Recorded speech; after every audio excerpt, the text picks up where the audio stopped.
Welcome in to Duval Daily, presented by Generation Jaguar, genjag.com. I'm Jordan DeLugo. We are getting ready for day 2 of the NFL draft just after lunchtime here. I may or may not be completely exhausted, so forgive me if I'm a little loopy.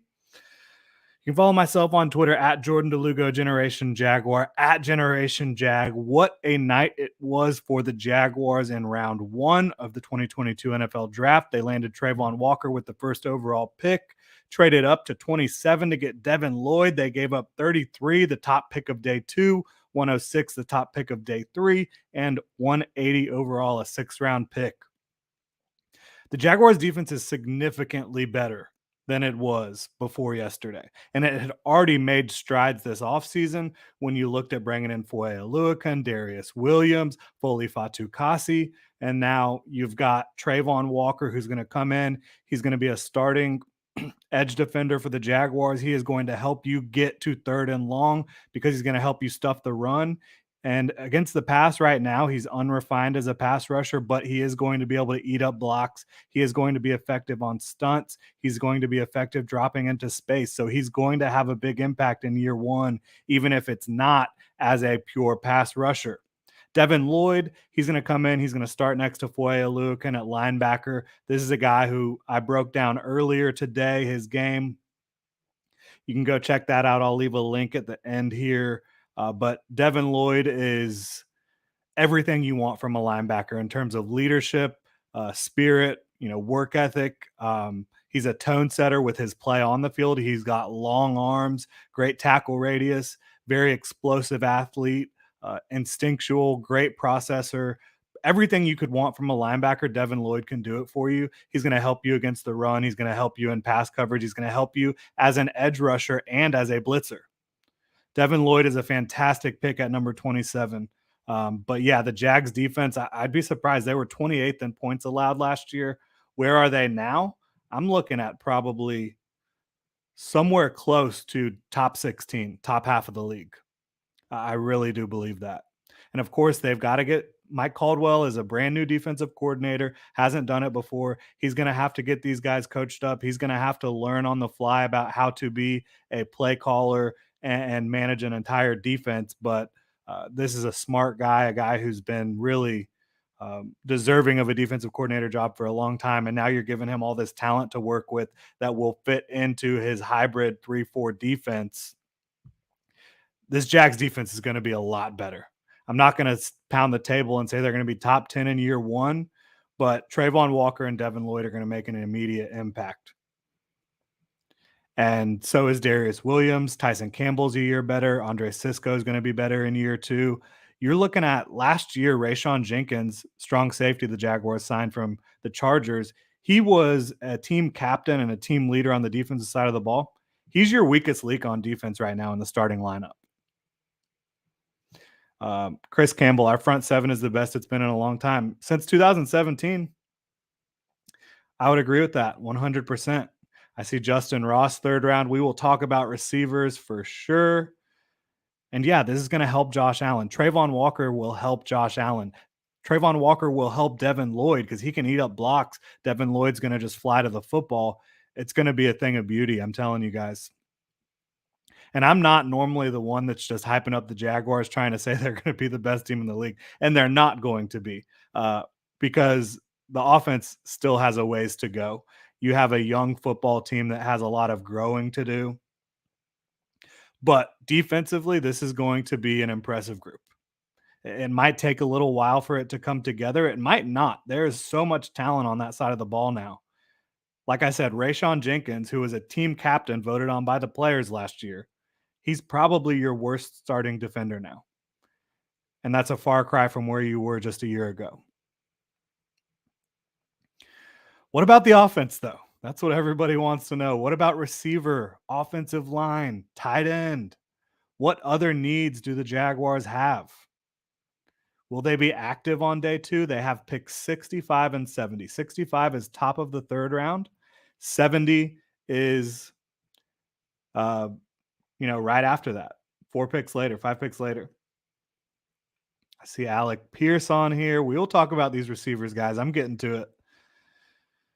But will they be active? I think if the Jaguars see a guy kind of like how Devon Lloyd fell down the board and they were like, we cannot let this guy keep sitting here and not take him. I think they did jump the Patriots, who were probably going to take him there at 28, 29. But yeah, so if there's someone like that that's falling down the board that they do not believe should be, I would not be shocked to see Trent Baalke trade up. I really wouldn't. But I wouldn't expect it necessarily because they have already given up 2 extra draft picks in the trade up to get Devon Lloyd. I know a lot of GMs like to have as many throws at the dartboard as they possibly can. So the Jaguars still have a ton of draft capital in this draft. Like I said, they have 65, 70. They still have their 5th round pick. They still have 2 or 3 6th round picks and a couple 7ths. So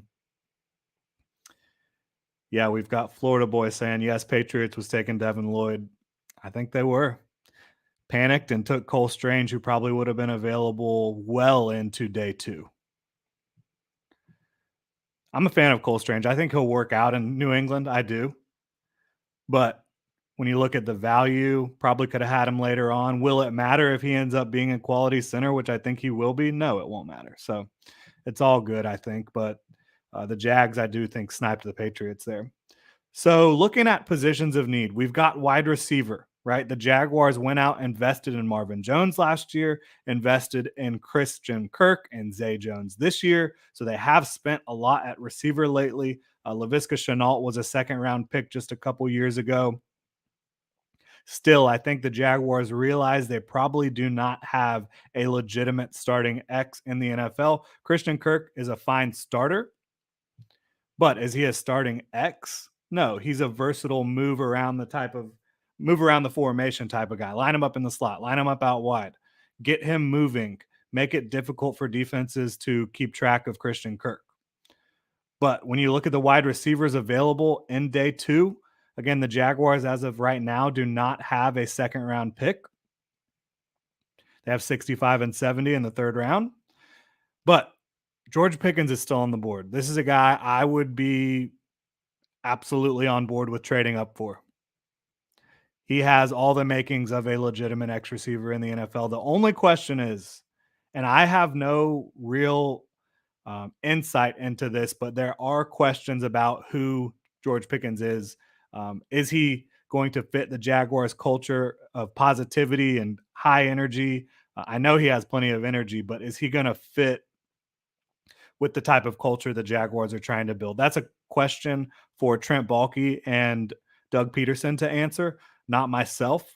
But from a physical talent standpoint, George Pickens is unbelievable. He's 6'3". Less than a year after tearing his ACL, he ran that 4.47 at the combine. Long arms, huge catch radius, great at the catch point. He's a pretty good route runner, even though he's fairly inexperienced overall due to that ACL and Georgia just not being a super active throwing team. They love to run the ball in Georgia.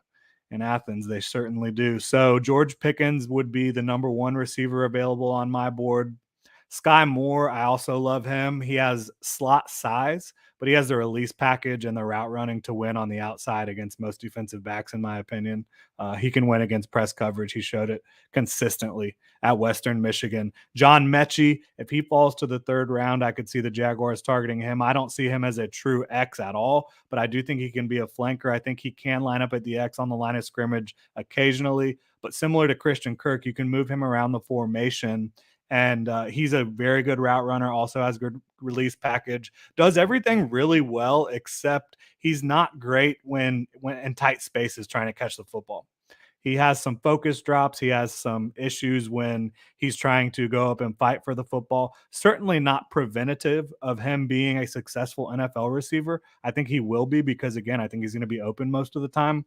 But would I like to see John Mechie improve in that regard? Yes, he's also coming off the ACL, which he suffered in the SEC championship.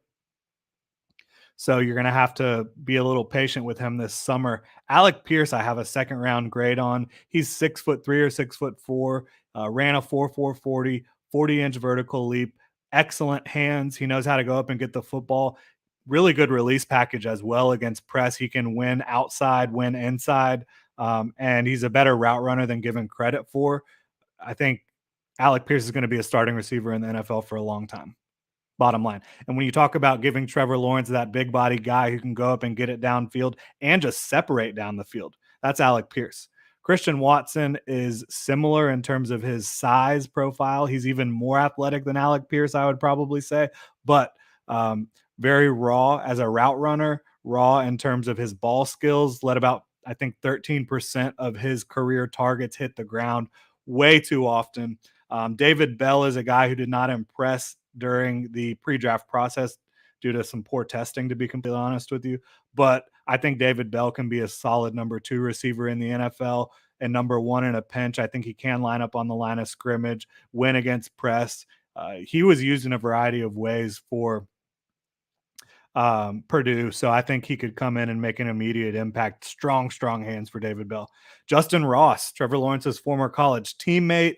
He's dealt with myriad injuries throughout his career. Doesn't quite look like the same athlete we saw him as a freshman, but Justin Ross is a guy, had he not suffered those injuries, might be a borderline first round talent. And so if you look at him falling into the 3rd round range, that could be where Trent Baalke sees a lot of value for him. Same thing with John Mechie. Justin Ross is still a big-bodied receiver who has a great catch radius. He can win at all 3 levels of the field, really, and very strong hands overall. Pretty impressive with the ball in his hands still. Great cuts. Trevor Lawrence talked about it last week or the week before, his ability to cut and leave defenders in the dirt, grasping at straws. Very impressive for Justin Ross. Calvin Austin is more of a slot, in my opinion. I do think he can win on the outside because he does have a good release off the line of scrimmage, but he's very small, undersized, incredibly athletic though. Super fast, super explosive, excellent hands, great route runner. I do think Calvin Austin, when you look at him versus like a Wan'Dale Robinson, maybe a lot of people talk about, I would not value Wan'Dale Robinson in the same tier as Calvin Austin. Jalen Tolbert out of South Alabama, he's already a Jaguar, or was in college at least. He can do everything for you. He played at a lower level of competition, and he also dropped like 15% of his career targets. So you'll see him make an incredible over the head catch one play, and then you'll see him put the ball in the dirt the next play. Excuse me. So you've got them guys, and then Taekwon Thornton is mentioned. He ran a sub 4.340 at over 6'2". He can absolutely develop into a burner at the next level. I think he might be a little undervalued, and he would not shock me for the Jaguars in the 3rd round. Tight end is another position where you look at the current roster: Dan Arnold, Evan Ingram, Chris Manhertz. All of those guys are qualified to come in and contribute and play a big role, but all 3 of those guys are also on expiring contracts in 2022. So if you want to upgrade that position and kind of build an infrastructure there long term, Trey McBride, I would be shocked if they don't have huge interest in him. The Jaguars brought him in on a pre-draft visit. He did not participate in the drills at the combine in terms of the testing, but when you look at him pushing the sled, running the routes, going up and high pointing the football, he can do everything that you could possibly ask of a tight end.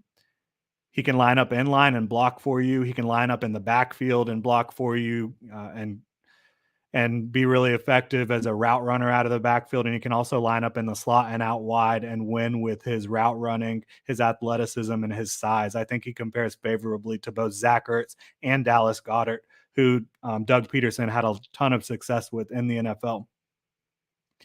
Jeremy Ruckert could be an option as well out of Ohio State. I think he kind of can have a similar role in the NFL. He just had a smaller role at Ohio State. They don't really use their tight ends heavily at Ohio State, especially not in the receiving game. But I think he has the skill set there too that could be kind of a surprise 3rd round pick for the Jaguars. Interior offensive line might be the biggest need left on the team outside of wide receiver. You've got Dylan Parham, who the Jaguars have showed a ton of interest in, who he's still on the board. If he falls to 65 or 70, I'd be surprised if they didn't want to scoop him up. out of Memphis, probably going to be a center or a guard at the next level. You bring him in, you either have him compete with Tyler Shatley at center or Ben Barch at left guard. And if he can't win that job, that's okay. That shows that both of those guys, Shatley and Barch, are doing pretty well. But I do think Parham will be a starter in the NFL. Luka Decky is a tackle out of Central Michigan that Dane Brugler today mocked. Dane Brugler of The Athletic mocked him to the Jaguars at 70. He was a tackle at Central Michigan, a right tackle, and he projects inside at the next level. Very efficient player. I haven't studied him, but statistically, from a pass protection standpoint and run blocking, impressive. So that's somebody to keep an eye on. I could see the Jaguars wanting to bring in a tackle that can shift inside at the next level. Zach Tom is the same story. I have watched a lot of Zach Tom out of Wake Forest. He's an elite pass protector. The one thing he lacks is power in his frame and in his anchor. I think he's going to end up playing center or guard at the next level. And we see Moon Illusion says Zach Tom did play some center. Yeah, he did. And I think in a zone blocking scheme, Dylan Parham and Zach Tom make a ton of sense. They are both able to get out and move very well. Cam Jurgens potentially as well out of Nebraska, a little raw, but a great athlete there. Luke Fortner is one of my guys in this draft out of Kentucky. He's not necessarily a zone blocking scheme. Like, you don't watch him and just scream, this guy's a zone blocker. But he has more than enough athleticism to get the job done. He is a mean son of a gun at center. And if you want somebody who I think can come in and be a solid football player for a long time, Luke Fortner can be that guy. I have a second on him as well. Kirby Joseph, safety. That is the one position on defense that I would not be surprised if they target in the third round. Like I said, Raeshawn Jenkins is probably the weak link on the defense right now. And Kirby Joseph is a guy who will thrive at the next level in zone coverage. He has good range. He has excellent instincts. Only started 1 year at Illinois, and in that year, he picked off 5 passes and recovered 2 fumbles, 7 total turnovers. First year starting. He came there as an athlete out of Orlando, so it took him a while to get to his final destination in terms of where he was going to play. But they got him on the field in 2021, and he produced in a big way. The more he gets reps and experience, the better Kirby Joseph is going to be. He's a very long safety as well. I believe he has 33-inch arms. So when you look at that, that's a fit for what Trent Baalke has shown he's valuing right now on defense is length, range, athleticism, the ability to be versatile. Kirby Joseph has all that. He played as an overhang defender. He played a little bit of single high. He played split zone. I think Kirby Joseph can come in this Mike Caldwell defense, which we expect to be zone heavy, fit in very well next to Andre Sisco. And if he doesn't win the job over Raeshawn Jenkins in year 1, that's not a big deal. But long-term, Kirby Joseph has a really good 3-year outlook. Who will the Jaguars take? I think everybody I've mentioned is in play.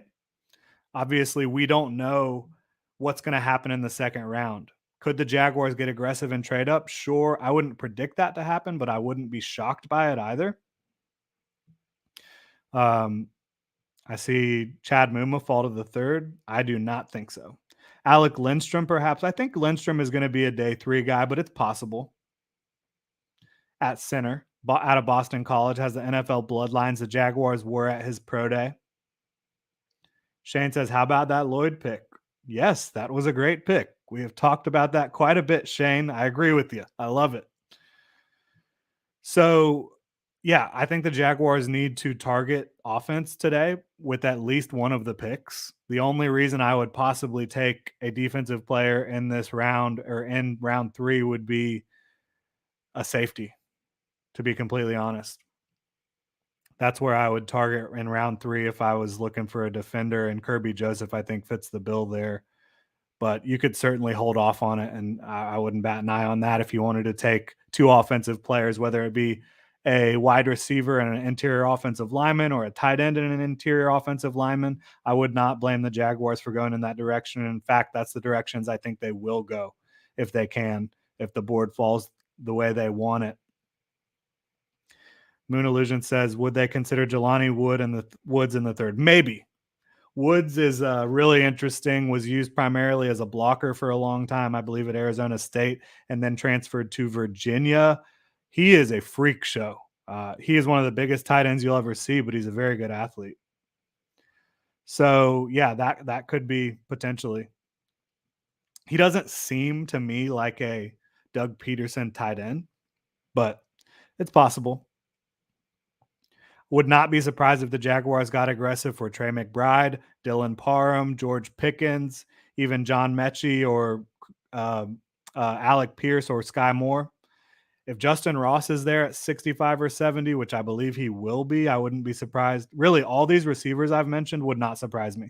George Pickens, Skye Moore, John Mechie, Alec Pierce. I don't think they would take Christian Watson. He's incredibly raw and is probably going to get drafted in front of most of these guys anyways. But David Bell, Justin Ross, Calvin Austin, Jalen Tolbert, Taekwon Thornton, I think all of those guys could fit what the Jaguars are looking for in different ways. They're not all similar. Certainly, they have different skill sets. I went over that earlier.